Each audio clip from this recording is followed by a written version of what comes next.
Good morning. എല്ലാവർക്കും ആത്മാരമ്യ വേൾഡിലേക്ക് സ്വാഗതം. ഞങ്ങൾ രാമക്കൽമേട് പോയി അവിടെ സ്റ്റേ ചെയ്തിട്ട് പിറ്റേ ദിവസം രാവിലെ 8 മണിയൊക്കെ ആയപ്പോഴത്തേക്കും ഞങ്ങളെ കൊണ്ടുപോകാനായിട്ടൊരു ജീപ്പ് വന്നു. അതൊരു ട്രക്കിംഗ് ആണ്. 3 വ്യൂ പോയിൻ്റാണ് ഇവർക്കുള്ളത്.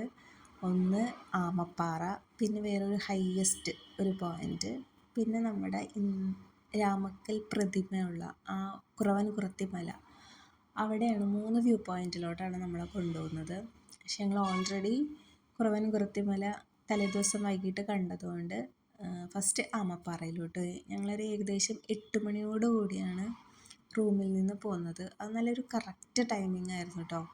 നല്ല കോടയുണ്ട്, പിന്നെ വെയിലൊന്നും ആയിട്ടുണ്ടായിരുന്നില്ല. വെയിലൊക്കെ ആയിക്കഴിയുമ്പോൾ നമ്മൾ ഈ ട്രക്കിങ്ങിന് വരുമ്പോൾ അവിടുന്ന് ഭയങ്കര പൊടിയും കാര്യങ്ങളൊക്കെ ആയിരിക്കും നമുക്ക്. പിന്നെ ആ വെയിലിൻ്റെ ഇതുകൊണ്ട് നമുക്ക് ആ ഒരു ഇത് അത്രയും അങ്ങോട്ട് എൻജോയ് ചെയ്യാൻ പറ്റില്ല. ഇതാണ് ആമപ്പാറ, ആമയുടെ ഷേപ്പിലുള്ള പാറ. ഇനി ഇതിൻ്റെ ഇതിൽ കൂടെ നമ്മൾ നടന്ന് പോയി പല രീതിയിലാട്ടോ നമ്മളിങ്ങനെ പോണത്.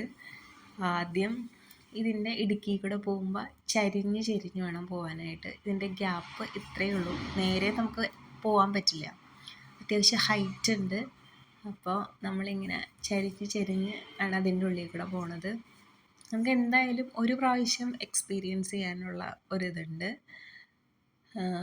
പാറയുടെ ഇടുക്കുകളിലൂടെയൊക്കെ ഇങ്ങനെ പോകുമ്പോൾ വണ്ണമുള്ളവർക്കൊക്കെ പോകാൻ പറ്റുമോ എന്നൊക്കെ നമുക്ക് സംശയം തോന്നും. പക്ഷെ അങ്ങനെ പ്രശ്നമൊന്നുമില്ല. വണ്ണമുള്ളവർക്കൊക്കെ പോകാനുള്ള വീതിയുണ്ട്, പക്ഷെ നേരെ പോരാൻ പറ്റില്ല. നമ്മൾ ചരിഞ്ഞ് വേണം ഇതിനകത്തേക്ക് പോരാനായിട്ട്.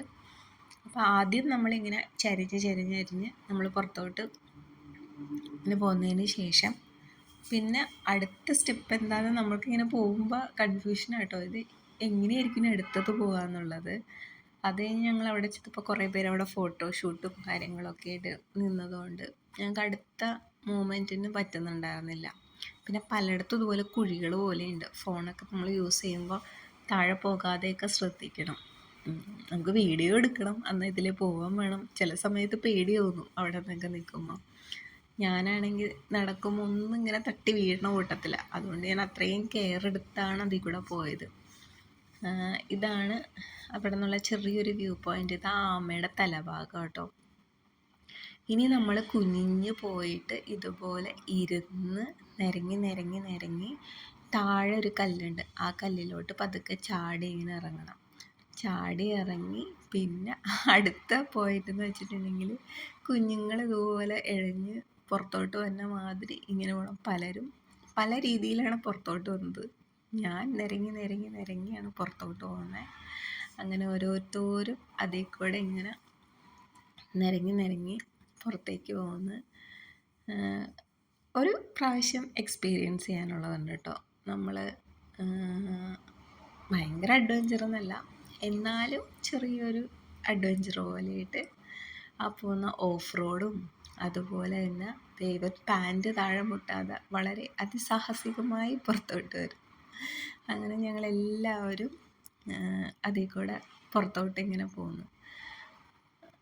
നമുക്ക് എന്തായാലും ഒരു പ്രാവശ്യം എക്സ്പീരിയൻസ് ചെയ്യാനുണ്ട് ആ പാറയുടെ ഇടുക്കി കൂടെ പോണതും ഇരുന്ന് നിരങ്ങി പോകുന്നതും. ചില സമയത്ത് നമ്മൾ കുനിഞ്ഞ് വരുമ്പോൾ നമ്മളവിടെ സ്റ്റക്കായി പോവോ ജാമായി പോവോ എന്നൊക്കെ തോന്നും. പക്ഷേ അവിടെ ഗൈഡൊക്കെ ഉണ്ടായിരുന്നു, അവർ നമുക്ക് നല്ല ഇൻസ്ട്രക്ഷൻസൊക്കെ തന്നു. ഇത് ആമപ്പാറയുടെ അവിടെ നിന്ന് കുറച്ചും കൂടി താഴ്ഭാഗത്തായിട്ട് നമുക്ക് ഇരിക്കാവുന്ന ഒരു സ്പേസാണ്.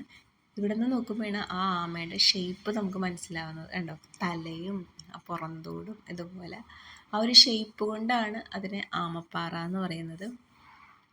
ഈ ആമപ്പാറയുടെ തൊട്ടടുത്ത് തന്നെയായിട്ട് പിന്നെ ഇതുപോലെ ഒരു സ്റ്റെയർ കേസ് പോലത്തെ ഒരു സ്പേസ് ഉണ്ട്. അത് കുറച്ചും കൂടി നമുക്ക് ഹയ്യസ്റ്റ് പോയിന്റിൽ നിന്നിട്ട് താഴേക്ക് കാണാവുന്ന ഒരിതാണ്.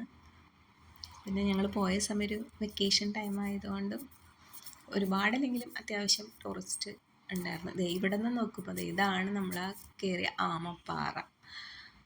പിന്നെ നല്ല കോടയും നല്ല ക്ലൈമറ്റും എല്ലാം ആയിരുന്നു. പിന്നെ ഇവിടുത്തെ ഒരു സ്റ്റെപ്പിൻ്റെ ഒരു പ്രത്യേകത എന്ന് വെച്ചിട്ടുണ്ടെങ്കിൽ ഓരോ ലാൻഡിങ്ങും പല ഹൈറ്റായിരുന്നു. അപ്പം നമ്മൾ ശ്രദ്ധിച്ച് താഴെ ഇറങ്ങിയില്ലെങ്കിൽ മിക്കവാറും സ്പീഡിൽ താഴെ എത്താൻ പറ്റും. Thank you for watching. Thank you.